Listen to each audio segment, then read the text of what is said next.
Kid story studio में खुशामदीद। आइए आज की दिलचस्प कहानी से लुत्फ अंदोज हों।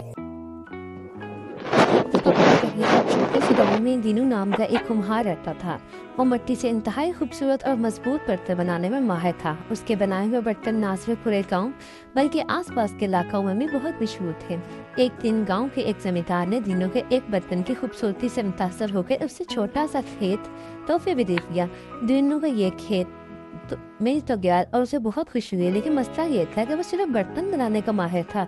खेती बाड़ी से उसका कोई वास्ता नहीं था। उसने कभी फसल नहीं उगाई थी। बस इतना मालूम था खेत में हल चलाकर बीज बो दें तो फसल उगाती है। चुनाचा उसने खेत में हल चला दिया, लेकिन अब ये सवाल था कि कौन सा बीज बोया जाए। बेचारा दिनों फौरन बाजार पहुंचा। वहाँ उसने देखा कि एक दुकान पर मुख्तलिफ किस्म के बीज सजे हुए हैं। उसे एक रंगीन थैली में बंद बीज बहुत अच्छे लगे। बगैर कुछ सोचे समझे वो बीज खरीद कर ले आया और अपने खेत में बिखेर दिए। कुछ दिनों बाद एक अजीब मंजर देखने को मिला। दीनू का सारा खेत रंग बिरंगे फूलों से भर गया था। हर तरफ सुर्ख, नीले, पीले और सफेद फूल खिले हुए थे जो हवा के झोंकों के साथ नाच रहे थे। पूरे गांव के लोग इस खूबसूरत नज़ारे को देखने आते। दीनू को अपने इस फसल को बहुत फख्र था, लेकिन यहाँ से कहानी में एक मोड़ आया। गांव से दूर ऊंचे पहाड़ों में एक गार था जहाँ एक बूढ़ा देव रहता था। उसके पास एक अजीबोगरीब परिंदा था। उसके बड़े बड़े पर थे, 4 मोटे मोटे टांगे और उसकी नाक की जगह हाथी की सूंड जैसी लंबी थी। एक दिन परिंदा उड़ता हुआ दीनू के फूलों वाले खेत में उतरा और फूलों को कुचलने लगा। दीनू ने जब ये मंजर देखा तो गुस्से से लाल पीला हो गया। वह चीखता चिल्लाता परिंदे की तरफ भागा। परिंदा इतना बड़ा था कि दीनू उसे एक नजर में ना देख सका। उसने पहले तो सोचा कि कोई गेंडा है, फिर लगा बड़ा कीड़ा है। फिर परिंदा उड़ने लगा तो उसकी परों की हवा से दीनू चूक जा गया और बेहोश हो गया। जब होश आया तो परिंदा गायब था। दीनू ने समझा ये सब ख्वाब देखा है, लेकिन चंद दिन बाद परिंदा फिर से आ गया। इस बार दीनू ने उसकी दुम पकड़ ली। परिंदा उड़ा और दीनू को लटकाकर देव के हार में ले गया।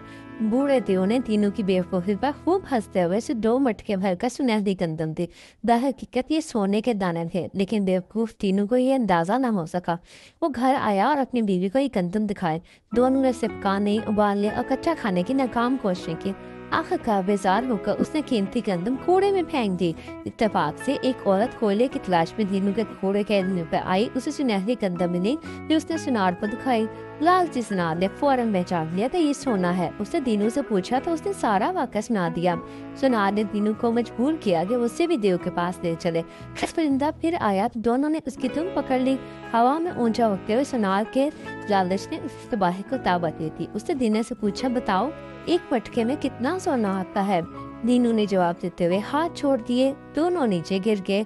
सुनार बेचारा मर गया, जबकि दीनू जख्मी होकर बच गया। बच्चों, इस कहानी से हमें 2 सबक मिलते हैं। लालच इंसान की तबाही का सबक बनता है, जैसे कि सुनार के साथ हुआ।